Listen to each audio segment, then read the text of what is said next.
I am now selling merch. Click the link in the description to get yours today. Today, the new Diary of a Wimpy Kid book comes out. It's called Diary of a Wimpy Kid, No Brainer. And it's a no-brainer that I have to buy it. I did a video like this last year where I went to Barnes & Noble and picked it up, and I'm going to be doing the exact same thing this year. I'm just going to go there, walk around a little bit, pick up the new book, and then come back and talk about it. I haven't really kept up with this book that much, so I don't really know what it's about at all. But of course, I'll find out when I read it and do the review on the book. Every single year I do a review on the new one, so I got to do that again. And with all that being said, let's go to Barnes & Noble, check out what they got, and pick up the new book. I'm so excited. How many books are there now? Like 20? So I just arrived at Barnes & Noble, and the main reason I love coming here to get Wimpy Kid books is because they'll often throw in like a free thing. In the years past, I got like a stamp, a tattoo, a bag, and last year I got this huge poster, and I was just shocked of how big it actually was. Look at this poster. This thing is huge. So I'll see what free thing they throw in this year. And if they don't have anything, that'll be pretty disappointing. So right when I walked into Barnes & Noble, I immediately hunted for the book. I looked on every shelf. This was the craziest investigation ever. But actually, it only took me 1 millisecond because I found it right away. It was literally sitting in the middle of the room on a table, and it was even 30% off. I'm guessing they're doing that because it's the first day or whatever, but hey, I won't complain about that. They had a little sign right in the middle, and it even tells you what the book comes with. So it looks like it comes with a little string bag, which is exactly what they did for Big Shot. So I guess it's not really an original thing, but it's free, so I'll take it. Right next to all the copies of the new book, you have a bunch of the old ones. They didn't have every copy, but they had a decent amount. And they even had these pretty cool 4-packs, which I guess are good if you're trying to get into the series. I definitely would have bought something like that back in the day when I was first starting to read it. So that was about it for this little section of the books. But obviously, I'm not just going to end it there. We're going to look around the store and see what else they have. So my first section was to check out the other books. Last year, they had a really good section called Spicy TikTok or whatever. But unfortunately, I looked around and they don't have that. But I did find this pretty cool section that was called Book to Film or something. It was basically every book that was based off of a movie or movie based off book. But they actually had a couple interesting books like The Godfather, Ghostbusters, this pretty cool Stranger Things pop-up book. I don't even know if kids nowadays know what that is, but those are some of the greatest books. And they even have Bill and Ted book. I don't know why anybody would want that, but hey, if you need it, Barnes & Noble has it. So that was it for that section, and then I made my way to the back of the store where all the DVDs and CDs are. It's kind of a shame to see how small the DVD section has gotten over the years. I remember coming here as a kid and the entire place was filled with DVDs, Blu-rays, and everything. But nowadays, it's only one section in the back corner, and every other shelf is full of random stuff. And I'm not making that up. Look at some of these shelves. It looks like they got a box and dumped out whatever was in it and put it on the shelf. I mean, seriously, what even is some of these things? You have another shelf full of random things like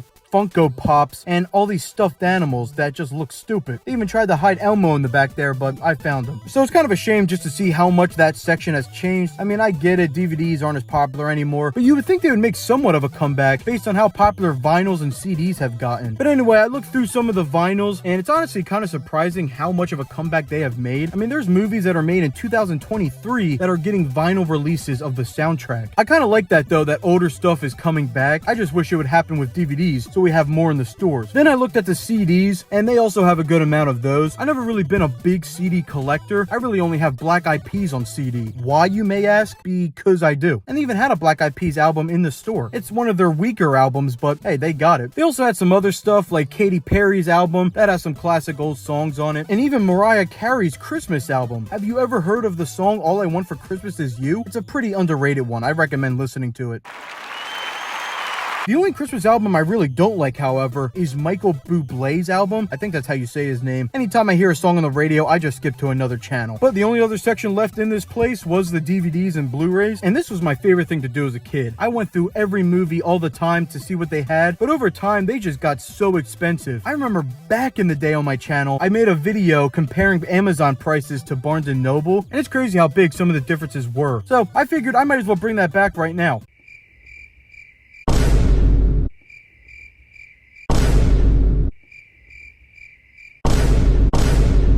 So yeah, they're pretty expensive here, but I don't want to hate on Barnes & Noble too much because sometimes they will have really good deals. Like this copy of American Psycho is only $10 and it's 50% off on top of that. So that's a pretty good deal in itself. And they even have the original Super Mario Brothers movie from 1993. You don't normally see that in stores too often. Also, I was looking for the Diver and Wimpy Kid movies, but it looks like Barnes & Noble doesn't have them. I mean, how come they don't have these masterpieces of cinema? I looked through every section and they don't have it. They have every copy of Elf on the Shelf movies, but not Diary of a Wimpy Kid. And yeah, I know, this video is supposed to be about me buying the book, and I've turned it into a completely different topic. So let's go back to it being about books and go to the last section, the kids part of the store. This is where all the little kid books are, and I looked a lot here last year. Like I went through the Where's Waldo book, those were always great, and I skimmed through a couple other stuff, so I don't want to repeat myself. But one new book I did find was Goodnight Gorilla. I read this as a really young kid, and I haven't thought about that in at least 15 years. But of course, the one section everybody wants to see is the Diary of a Wimpy Kid section, and I gotta say, they actually put some new stuff in there that I didn't know about. The first thing I never seen is the Roderick Rules Disney cover. I've seen it online, but not in person. It's the exact same book as Roderick Rules, but with a different cover, resembling the Disney movie. They did this with the original book and the new movie that's coming out, Cabin Fever. So the Cabin Fever book has a new cover, and I never really get the point of these things. I'm not gonna buy them, but on the top shelf is where things really get interesting. They have two new Diary of a Wimpy Kid board games. I made 2 videos on every Wimpy Kid board game that's out there, and now they have 2 more new ones. The first one's Diary of a Wimpy Kid Clue, where basically it's just your regular Clue game, but replaced with Wimpy Kid characters. The whole idea is you have to find Manny, and I don't understand that. Shouldn't you be celebrating that he's gone? Why are they looking for him? But right next to that is one that I've never heard of in my life. It's called Diary of a Wimpy Kid Hidden Talents. Just looking on the back real quick, you basically go around the board, and whatever color you land on, you have to do that thing. But with all that being said, it's finally time to buy the book and take it home. Okay, so I just left Barnes & Noble, and I got these 2 things right here. Obviously, I got the book, which ended up only being around $11 because of the 30% off, so I'll take that. And the free thing this time was this bag that just says Diary of a Wimpy Kid No Brainer and all that. I was kind of hoping for a big poster again. That would have been funny, but it's even got a little tag on there. But now let's go back and take a closer look at the book and this bag. Okay, so here's the book, Diary of a Wimpy Kid No Brainer. So this is now the 18th Wimpy Kid book. That is just insane. On the cover there, it just says Diary of a Wimpy Kid No Brainer, and you have a picture of Greg with no brain. That's not realistic. What is this, non-fiction? On the back of the book, you just have a random picture of Greg getting sprayed. And then you have a summary of the book, and on the inside, you got a bunch of stuff, Greg in the school and everything else. But of course it came with something. You got this big bag right here and it says Diary of a Wimpy Kid No Brainer, and you have a picture of Greg and he's chasing his brain. But other than that, there's the book. I look forward to reading it for the video and telling you guys what I think. If you already read it, let me know what you think down below. But I gotta get reading right now. Greg, poop.